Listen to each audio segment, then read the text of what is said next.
Hello, আসসালাম সাদিক। ওয়ালাইকুম আসসালাম। কি অবস্থা, কেমন আছো? আলহামদুলিল্লাহ ভালো আছি। একটু জোরে জোরে বলবো, হ্যাঁ। আলহামদুলিল্লাহ এখানে কদিন ধরে আসছো, মানে এই মক্কাতে? আছি তো 15-20 দিন। 15-20 দিন হয়ে গেছে।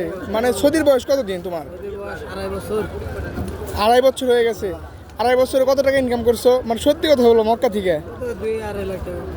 আসছিলে কত দিকে? 4 লক্ষ টাকা। 4.5 লক্ষ টাকা। এর মাধ্যমে মাঝখানে কি বাসায় থেকে টাকা পয়সা আনছিলে কোনো সময়?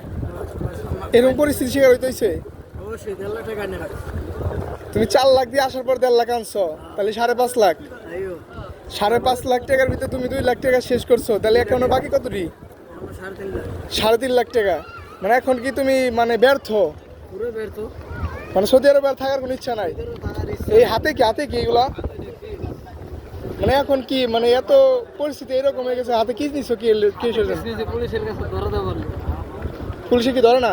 না, পুলিশে ধরে না।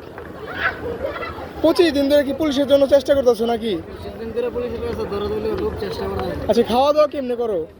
আবার তো হেরামের সামনে এইগুলা খাওয়া কি জান বাঁচছে? খানা খায় জান বাঁচায়। তাহলে বাংলাদেশ এম্বাসির মানে কি তুমি বয়কট জানাও যে ওদের মাধ্যমে যারা আসার পরে এইরকম অবস্থা, মানে হাজার হাজার প্লাবন? তুমি শুধু একা তো এখানে না নাকি? না, আর বহুত লোক আছে। তো কতজন মোটামুটি আইডিয়া তোমার, মানে মক্কা থেকে মিশা কত বলো না? আইডিয়া তো প্রায় 20-30 জনের উপরে। 20-30 জনের উপরে হইবো, মানে এরকম পরিস্থিতি আছে। লগে একটা টেকাও না, এরকম মানুষ আছে নাকি? মানুষ আছে।